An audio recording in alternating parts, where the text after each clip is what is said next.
Sound is half the picture. A famous quote from George Lucas describing the extent to which one medium relies on the other for the overall perception of quality, and while this angle is being shot on a $2,000 cinema camera, all that it takes is for the sound quality to lag behind before the perception is that maybe I'm using a cheap webcam. Today we're talking about microphones, the ones that I use, and a budget contender for anyone looking to sound on par with this.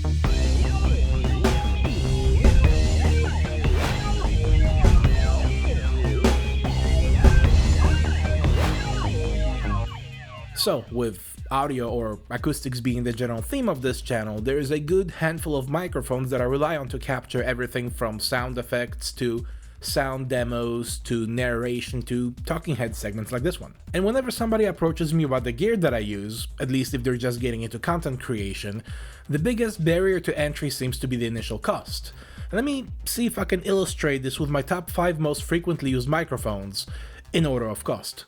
So, in the number 5 spot, priced at $70, we have the Dayton Audio EMM6. And while its linear response across an omnidirectional pickup pattern makes it ideal for measurement purposes, it also works well as an overhead mic for capturing Foley effects. In the number 4 spot, again priced at $70, we have the Behringer C2 matched cardioid pair. These are excellent for capturing wide stereo fields, but they can also be used individually to record vocals, instruments, and other near-field sources. In the number 3 spot, priced at $100, is the Cat Audio GLX2200 large diaphragm studio mic. Anytime I narrate off camera, today notwithstanding, this is what I use as it complements my voice about as well as a sub $500 microphone can.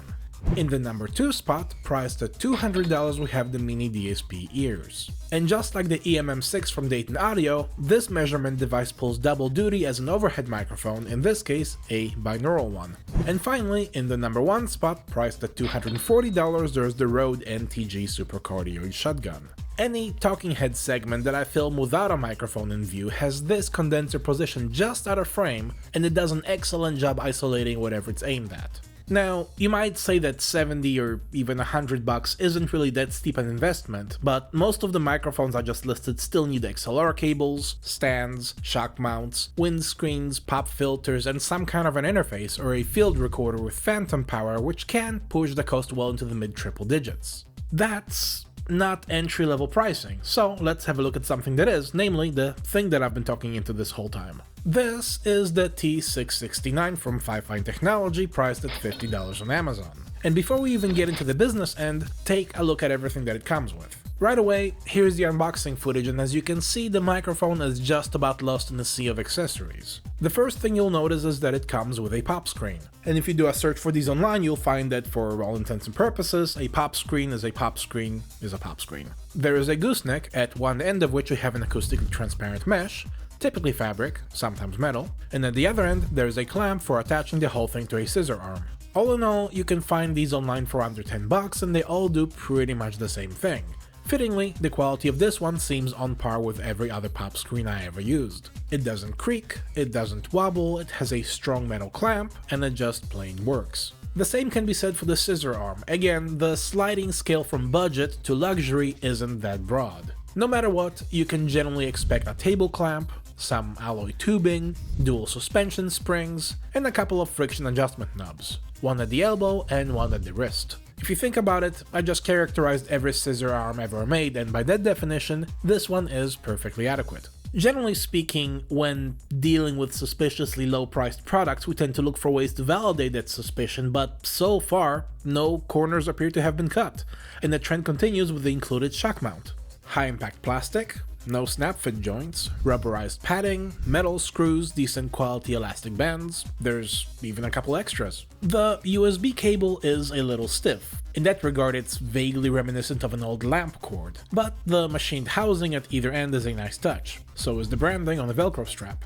The legs on the tripod stand feel a little flimsy until they click into the open position, though that's just par for the course. The ones on the stand that came with my Dayton EMM6 do the exact same thing, which only furthers the premise that accessories are accessory grade, and that's a reasonable standard of quality. The last item on the docket is the windscreen, which, I mean, what can I even say about it? It's a piece of foam, kind of like this, or these. The point that I'm trying to make is that Generally speaking, you won't find any groundbreaking innovation among the items that make up the supporting cast. So, without any further ado, the star of the show. My first impression of the microphone itself is that it's reasonably heavy for its size. Presumably this is to do with the metal construction or whatever USB audio interface and preamp had been crammed into the lower half. Here, I should point out that the gain control along the bottom is also the only control on the entire microphone. Up top, the mesh is semi-transparent, and when backlit you can easily make out the shape of the capsule. So, how does it all go together? One of two ways. If you're going casual, you can use the mount that's already in place when you first pull the mic out of the box and attach it to the tripod. You can also give it the throw, which is basically an omnidirectional pop screen. If you're going formal, unscrew the metal ring to release the mount, swap it for the shock mount, attach the whole thing to a scissor arm, and top it all off with a pop screen. Now then, for anyone not familiar with the implications of this being a USB microphone, simply put, it plugs directly into your computer, or into your phone if you're cool enough to have a USB port, eliminating the need for an audio interface or a standalone recorder. By the way, this is just another cable, obviously.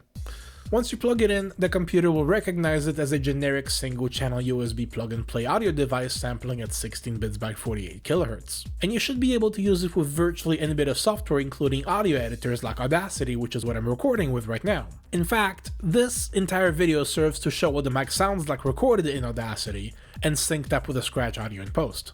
I would argue that for online streaming at YouTube bit rates, podcasting and voice over IP applications, this is perfectly reasonable, though you can obviously judge that for yourself. The one drawback that I'm inclined to cite here is that there's really no way to monitor yourself in headphones latency free. You can still monitor the input through the control panel, but it ends up sounding like this, and that's about 120 milliseconds worth of lag. That aside, it's not a bad way to spend $50. I mean, that's like a single roll of toilet paper right now. And these are all standard thread sizes, fully compatible with most other microphone gear. At any rate, you may have noticed that my parcel contained 2 of these, and that's because one of them is for one of you. Evidently, the channel had grown to where some of my corporate collaborators have begun talking about giveaways, and I'm okay with that. So here's what you need to do for a chance to win. First, obviously make sure that you're subscribed to the channel. Second, post a comment down below about how you're passing the time during this whole period of social isolation. And third, most importantly, update your YouTube profile so there's actually a way to get in touch. The winner will be selected within a week and announced toward the end of the upcoming video. For now, rate, comment, subscribe, and I'll see you in the next one. Cheers!